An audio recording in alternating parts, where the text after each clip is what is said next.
메리 크리스마스. 우요한 목사입니다. 오늘 말씀을 통해서 성탄의 진짜 의미가 뭐고 성탄이 주는 진짜 축복이 무엇인지를 배우고자 합니다. 제가 한 가지 질문해 볼까요? 우리 예수님은 그리스도라고 하죠. 하나님은 아버지라고 하죠. 근데 성령님의 이름은 뭐라고 하면 좋을까요?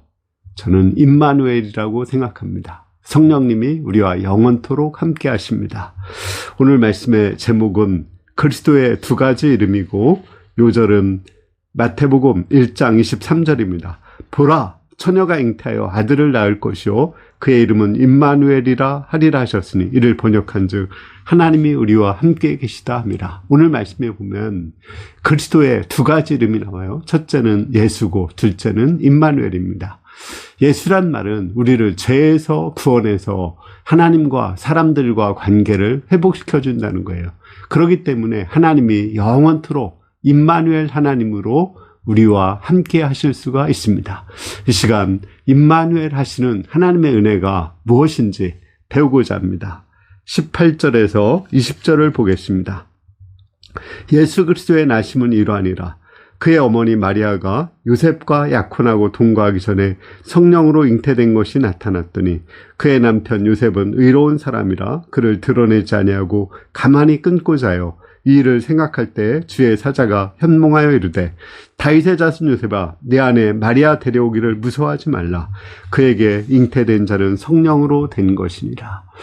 우리 예수님은 전무후무하게 성령으로 잉태되었습니다.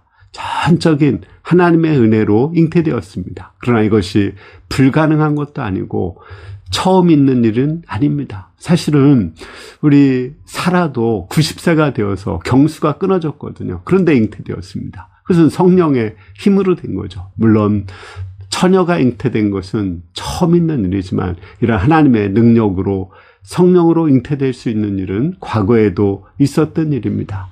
예수님은 성령으로 잉태되어서 완전한 하나님으로 오셨고 또 완전한 인간으로 오셨습니다. 그렇기 때문에 하나님과 인간 사이에 중보자가 될 수가 있습니다. 저는 욥기를 공부하면서 욥이 엄청난 고민을 하는 걸 봤습니다. 하나님과 욥 사이에 큰 이 단절이 있다는 것을 발견하게 되었습니다. 하나님은 욥을 사랑하셔서 욥을 신뢰하고 욥을 자랑해서 욥에게 환난과 고난을 주신 것입니다. 그런데 욥은 그 하나님의 마음을 알지 못해요. 또 자기가 너무 고통하고 아파하는데 그것을 하나님한테 전할 수가 없습니다. 왜냐하면 하나님은 인간이 아니시기 때문에 인간의 그 고통과 아픔과 슬픔을 이해할 수가 없죠. 그때 욥은 중보자를 갈망합니다. 중보자가 와서 하나님의 그 마음을 자기에게 고난을 주신 그 이유를 알려주시기를 원하고 또 자기의 그 고통과 아픔을 하나님께 알려주기를 원합니다. 그 중보자, 욥이 기다리던 그 중보자가 바로 예수님이신 것입니다. 예수님은 오셔서 하나님이 우리를 어떤 상황 가운데, 어떤 고통 가운데서도 우리를 사랑하시고 우리를 신뢰하시고 우리를 자랑스러워한다는 것을 알려주십니다. 또 이 고난 후에 반드시 승리가 있다는 것을 알려주십니다. 또한 우리의 고통과 아픔과 슬픔을 다 체험하셨기 때문에 그 고통과 아픔과 슬픔을 가지고 우리를 불쌍히 여겨달라고 하나님께 나가서 기도할 수가 있습니다. 우리 21절을 보겠습니다. 아들을 낳으리니 이름을 예수라 하라. 그가 자기 백성을 그들의 죄에서 구원할 자이심이라 하니라. 우리 그리스도의 첫 번째 이름은 예수입니다. 예수라는 것은 구원자라는 거예요. 그런데 마태는 죄에서 구원할 자다 이렇게 분명히 말하고 있습니다. 그 당시에 많은 사람들이 그리스도를 갈망했어요. 그러나 그들이 갈망한 그리스도는 정치적인 억압에서 구원하는 그 로마의 채찍질과 멍에에서 구원하는 그런 그리스도를 갈망했습니다. 빈곤에서 구원해서 경제적 풍요를 주는 그러한 그리스도, 또 여러 질병, 고통, 아픔, 또 불평등에서 구원해주는 그런 그리스도를 갈망했습니다. 그러나 우리 예수님은 그러한 것을 해결해 주시지만 그런 그리스도로 오지 않으셨습니다. 우리 예수님은 죄에서 구원하러 오셨습니다. 죄란 무엇일까요? 한마디로 말하면 관계성을 깨트리는 것입니다. 하나님과 사람과 관계를 깨트리는 것, 그것이 죄입니다.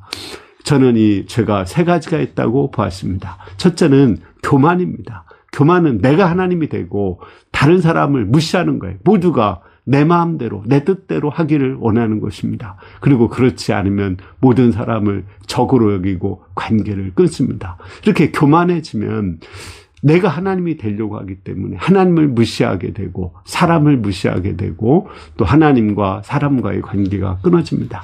우리 예수님은 십자가에 겸손하게 죽으심으로 우리에게 겸손을 가르쳐 주시고 하나님과 사람과의 관계를 회복하게 도와주십니다. 두 번째는 불신입니다. 불신은 하나님의 상주심과 심판을 믿지 못하는 거예요.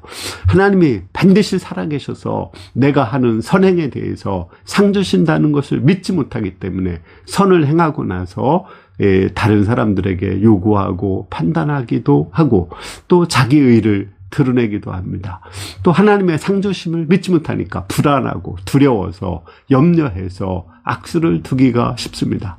하나님의 심판을 믿지 못하기 때문에 내가 심판을 하려고 하다가 더 큰 죄를 지을 수가 있습니다. 그런데 우리 예수님은 우리에게 오셔서 우리를 정말 신뢰하고 믿어주시고 사랑하고 자랑스러워 하시며 우리에게 믿음을 심어주시고 또 하나님의 상주심과 심판을 믿는 믿음을 주셔서 관계성을 회복시켜 주십니다. 세 번째는 우상숭배인데 이것은 탐심입니다. 하나님 한 분으로 만족하고 하나님을 가장 사랑해야 되는데 하나님보다 돈을 사랑하고 자기를 사랑하고 가족을 더 사랑하기 때문에 관계를 파기시킵니다. 가족을 더 사랑하면 행복할 것 같죠? 아닙니다. 오히려 부담스러워서 가족과의 관계가 파기됩니다. 돈을 더 사랑해서 돈을 벌면 행복할 것 같죠? 아닙니다. 돈이 우리를 부리게 됩니다. 나를 더 사랑하면 행복할 것 같죠? 아닙니다. 나를 더 사랑하다 보면은 결국은 이기적이 되고 이기적이 되다 보면 관계성이 파괴됩니다. 우리 예수님은 오셔서 하나님을 가장 사랑하게 하시고 이웃을 사랑하게 하셔서 관계성을 회복시켜 주십니다. 예수님은 죄에서 구원하셔서 우리와 하나님, 우리와 사람들과의 관계성을 회복시켜 주십니다. 또 이렇게 관계성이 회복될 때 놀라운 하나님의 축복이 오게 됩니다. 22절에서 25절을 보겠습니다. 이 모든 일이 된 것은 주께서 선지자로 하신 말씀을 이루려 하심이니 이르시되 보라 처녀가 잉태하여 아들을 낳을 것이요 그 이름은 임마누엘이라 하리라 하셨으니 이를 번역한즉 하나님이 우리와 함께 계시다 함이라. 요셉이 잠에서 깨어 일어나 주의 사자의 분부대로 행하여 그의 아내를 데려왔으나 아들을 낳기까지 동침하지 아니하더니 낳음의 이름을 예수라 하니라. 관계성 회복되면 하나님이 우리와 함께 하신다는 거예요. 예수님의 두 번째 이름은 임마누엘입니다. 예수님은 처녀에서 잉태했는데 이사야 선지자는 보라 처녀가 잉태하여 아들을 낳을 것인데 그 이름은 임마누엘이라 한다고 약속하셨습니다. 임마누엘은 하나님이 우리와 함께 계시다 하는 뜻입니다. 에스겔서에 보면은 여호와 삼마가 나와요.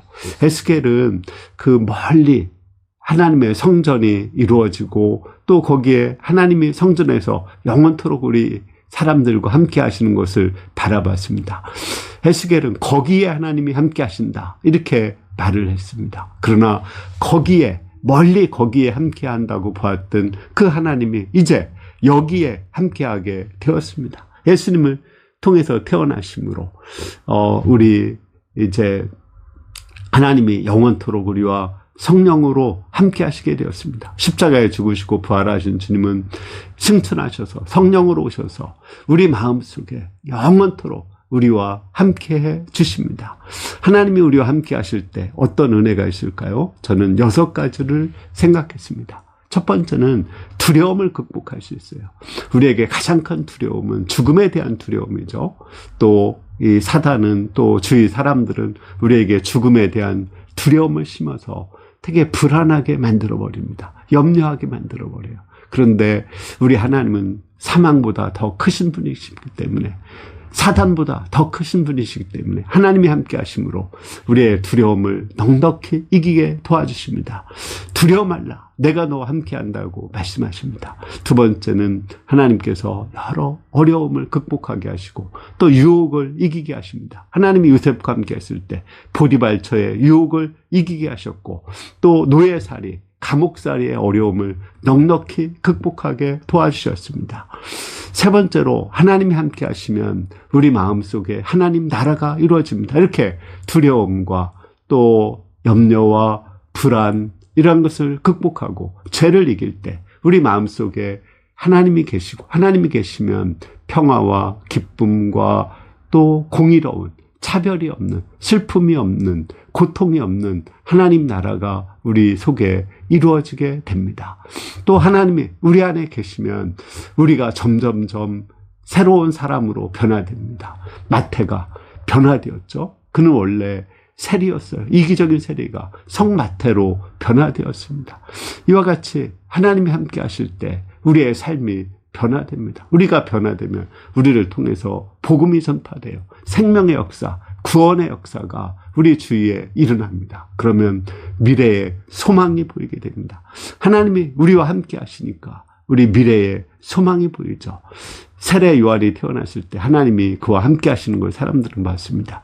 장차 이 아이가 어떻게 될고 그 소망을 그들은 바라보았습니다. 정말 그 소망대로 세례 요한을 통해서 이스라엘의 많은 사람들이 회개하고 하나님께로 돌아오고 예수님을 믿는 역사가 일어났습니다. 결론적으로 예수님의 두 가지 이름은 무엇일까요? 첫째가 예수님이고 또 하나가 임마누엘입니다. 예수님은 우리의 죄사함을 주시고 하나님과 사람들과의 관계성을 회복시켜서 하나님이 우리와 함께하고 주위 사람들이 우리와 함께 하십니다. 하나님이 우리와 함께 할 때 우리 마음의 두려움, 불안, 염려를 극복할 수가 있고 또 우리가 유혹과 또 환난을 이길 수 있고 우리 안에 하나님 나라가 이루어지고 우리가 점점 하나님의 사람으로 예수 그리스도와 같은 사람으로 변화되어서 복음 역사가 이루어지고 우리 미래의 소망이 이루어집니다. 임마누엘 하나님이 함께 하실 때 2025년도 아주 밝고 희망차게 맞이할 수 있습니다. 여러분들이 임마누엘 하나님 예수님을 영접함으로 우리 2025년 희망차게 새해를 맞이할 수 있기를 기도합니다. 기도하겠습니다. 은혜로우신 주님, 예수님께서 우리 죄를 위해서 피 흘려 죽으심으로 우리와 하나님과의 관계, 사람과의 관계를 회복시켜 주시고 하나님이 영원토록 우리와 함께 하시고 또 주위에 사랑하는 사람들이 우리와 함께 있게 하시는 것을 감사합니다. 이 하나님을 믿음으로 2026년 소망을 가지고 맞이하게 하시고 우리 마음에 천국을 누리다가 천국에 갈 수 있게 도와주시기를 기도합니다. 예수님의 이름으로 기도했습니다. 아멘. 예, 우리 2024년 성탄절을 정말 축하합니다. 우리 예수님을 영접하고 하나님과 사람들과 관계성 회복하고 하나님과 사람들과 함께하는 동행하는 2025년 맞이할 수 있기를 기도합니다. 감사합니다.